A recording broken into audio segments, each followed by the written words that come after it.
I don't think that I can give you everything that you want right now, you know, and I think you sense that. So, what? You don't have Trump on collusion? Collusion is literally the only thing I've been looking forward to for the past year. I know, but just at this point, I honestly feel like I'm only half in with collusion. Oh my God. So I have to wait 2 more years for him to be out of office. Honestly, probably 6. All right, that Robert was Mueller. pretty clever, wasn't it? Let's bring in Dan Bongino, former NYPD officer, former Secret Service agent. And he also loves The Bachelor. That's right. So Dan, he's NRA TV contributor and host of the Dan Bongino Show. Dan, I don't know if you followed The Bachelor, but it was pretty interesting this season because Ari proposed to Becca, then he broke up with Becca, and then he proposed to the second in line, which was Lauren. And so this is a pretty funny parody. So that was Robert Mueller with Becca from The breaking Bachelor. up with Becca, the person who was supposed to be intent on President Trump colluding. What'd you make of this? Yeah, wasn't Ari, they called him like the kissing bandit? Well, yeah, what is Mueller, like the collusion bandit? I mean, really, there's, guys, listen, you can't fabricate a crime out of nowhere. There was never any collusion, but here's the most disturbing part of this. And I'm glad liberal Hollywood, by the way, is finally starting to prepare the snowflake crowd that there is never going to be a prosecution for collusion. All of the sources of information in this case that made it into these affidavits to spy on the Trump team all came from people associated with the Clintons. So collusion's real. It's just among the Clintons and the Russians and their paid parties in between. Yeah, on a serious note with the Mueller investigation, my concern is he's going to come up with something that has nothing to do with Russia, nothing to do with any type of collusion or obstruction. He's going to come up with something he doesn't like about a business deal that we couldn't, put together because we don't know international business.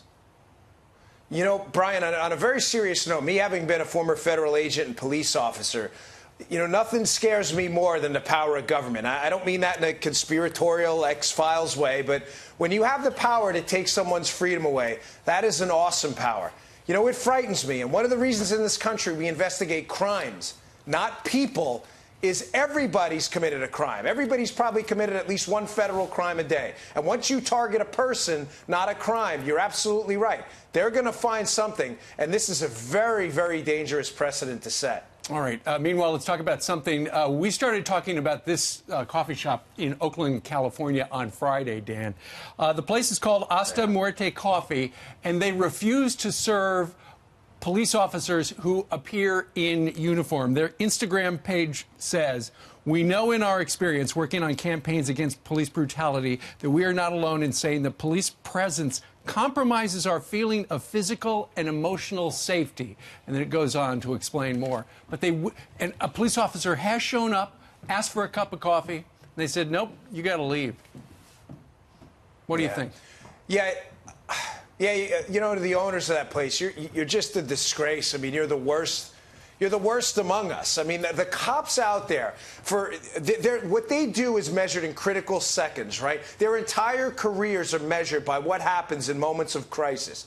They work for almost no money. They do this job for no notoriety at all. And by the way, when they leave their houses at night and they close the door and they say goodbye to their kids and their loved ones, their wives, their mothers and fathers, it may be the last time they ever do so. How many jobs, Steve, can we really say that about? Listen, I love my job. I love every minute of it. But the reality is I'm probably not going to die doing it. And they can't even serve a cup of coffee. You are literally the worst among us. You're a national disgrace. And you know what? If something happened in this place, God forbid, the cops, because they're the best among us, would respond no problem, as they should. Is this discrimination? But they're really...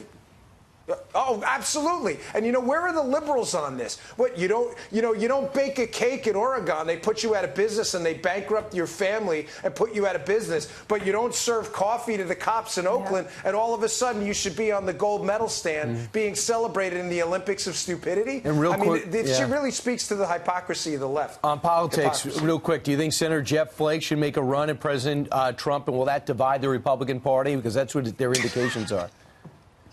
Jeff Flake. Jeff Flake couldn't win his own primary. Jeff Flake was so repulsive to voters in a red state, he couldn't win his own primary. And he wants to take a run at it nationally. That's like losing the Little League World Series, and trying to take a shot at the big leagues the next year. He couldn't do it. The guy's not even a real Republican. Forget it. So I guess, Jeff, don't do it. Don't waste our time. So I guess you would not sign up to be his campaign manager? Is that a no? No, but maybe I'll get involved with the Trump team, maybe against him if he does run. That's how I really dislike rhinos, and Jeff Flake is the king of the rhinos. All right. He is Dan Bongino. Check him out. His podcast, Wildly Successful. Dan, thank you very much for joining us live today from Palm City, Florida.